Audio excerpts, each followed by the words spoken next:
Assalamualaikum warahmatullahi wabarakatuh.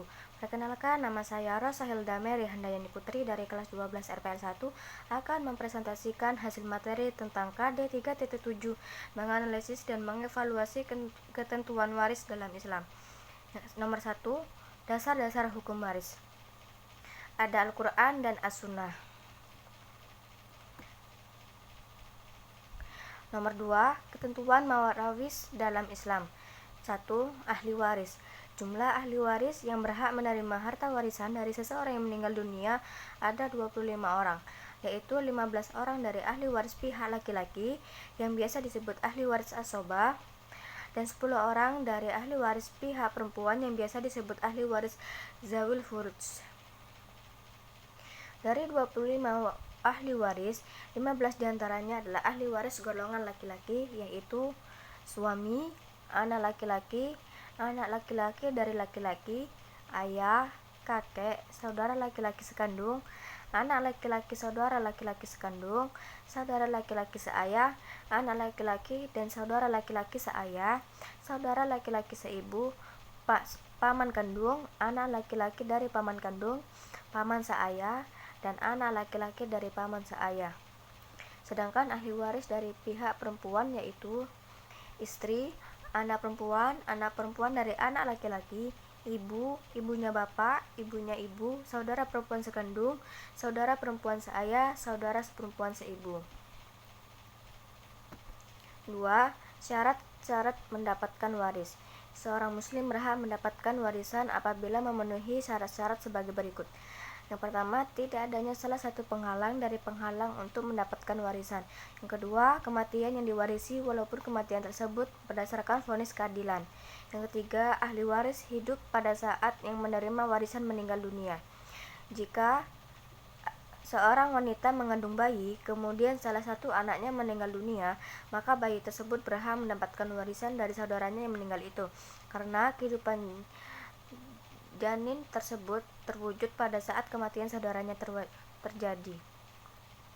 Yang ketiga, sebab-sebab terjadinya harta warisan.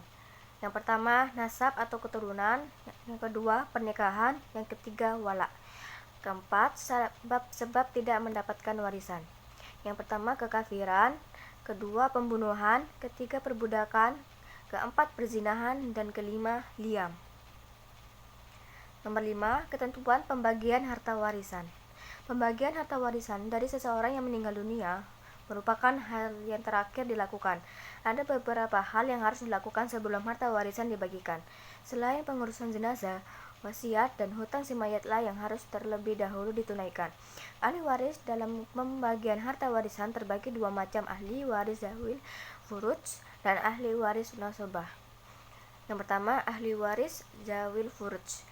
Ahli waris yang memperoleh kadar pembagian harta waris telah diatur oleh Allah Subhanahu wa taala dan Quran surat An-Nisa ayat 4 dengan pembagian terdiri dari 6 kelompok di bawah ini. Yang pertama, mendapat setengah, yaitu ada suami, anak perempuan, saudara perempuan sekandung, saudara perempuan sebapak sendirian. Yang kedua, mendapat seperempat, yaitu suami dan istri. Yang ketiga, mendapat seperdelapan. Yang berhak mendapatkan bagian seperdelapan adalah istri, jika suami memiliki anak atau cucu laki-laki atau perempuan dari anak laki-laki. Jika suami memiliki istri lebih dari satu, maka seperdelapan itu dibagi rata di antara semua istri.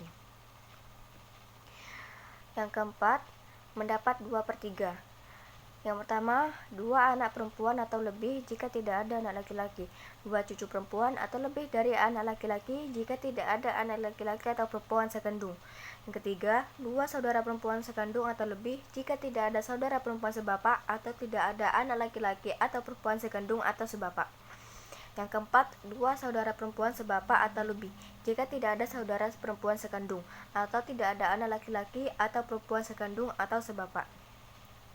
Yang kelima, mendapatkan sepertiga. Yang pertama, ibu jika yang meninggal dunia tidak memiliki anak laki-laki, cucu perempuan atau cucu laki-laki dari anak laki-laki, tidak memiliki 2 saudara atau lebih, baik laki-laki ataupun perempuan. Yang kedua, saudara seibu atau lebih.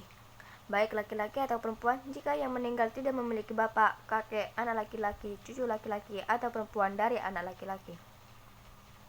Yang ketiga ada kakek. Yang keenam, mendapat seperenam, yaitu ibu, nenek, bapak secara mutlak mendapat seperenam, baik orang yang meninggal memiliki anak atau tidak. Yang keempat, kakek jika tidak ada bapak. Yang kelima, saudara seibu. Yang ketujuh, cucu perempuan dari anak laki-laki. Yang kedelapan, saudara perempuan sebapak. Yang B, ahli waris asobah.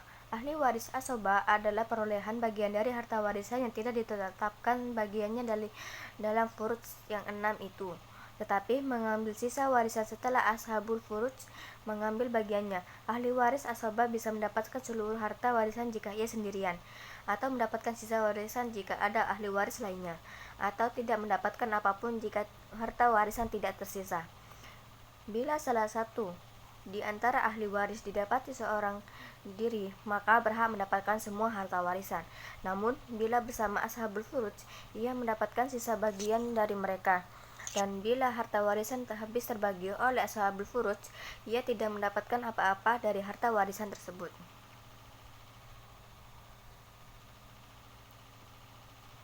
Ahli waris asobah terbagi menjadi yaitu sebagai berikut.